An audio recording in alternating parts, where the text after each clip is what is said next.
ഞാൻ കരോക്കെ ഒന്നും വെക്കുന്നില്ല, ജസ്റ്റ് എല്ലാവരും പാടണമെന്ന് പറഞ്ഞതുകൊണ്ട് ഒരു പാട്ട് പാടുന്നത് മാത്രമേ ഉള്ളൂ.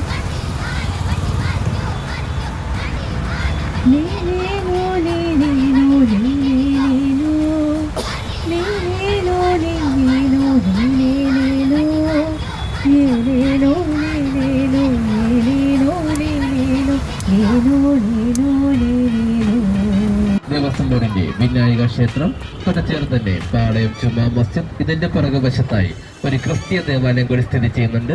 ഒരു കോമ്പൗണ്ടിൽ 3 മതസ്ഥരുടെ ആരാധനാലയങ്ങൾ സ്ഥിതി ചെയ്യുന്ന സ്ഥലം കൂടിയാണ് പാളയം. മതസൗഹാർദ്ദത്തിന് പേരുകേട്ട പാളയം, ലോകത്തെ പ്രതിഫലിപ്പിക്കുന്ന പള്ളി എന്ന് അറബിക് ഗുരു വിശേഷിപ്പിക്കുന്ന പാളയം ജുമാ മസ്ജിദ്. ഇടതുഭാഗത്തായി പാളയം ചക്രസാക്ഷി മണ്ഡപം, വലതുഭാഗത്തായി റൈറ്റ് സൈഡ് പാളയം ചർച്ച്. ഈ ചർച്ചിന്റെ അഗ്രഭാഗത്തായി സ്റ്റേഡിയം, ചന്ദ്രശേഖർനാഥ് സ്റ്റേഡിയം. കേരള പോലീസ് സേനയിലെ കേരള ലെജിസ്ലേറ്റീവ് അസംബ്ലി, നിയമസഭയുടെ ചേർന്ന് തന്നെ ഇടതുഭാഗത്തായി നിയമസഭാ മ്യൂസിയം പ്രവർത്തിക്കുന്നുണ്ട്.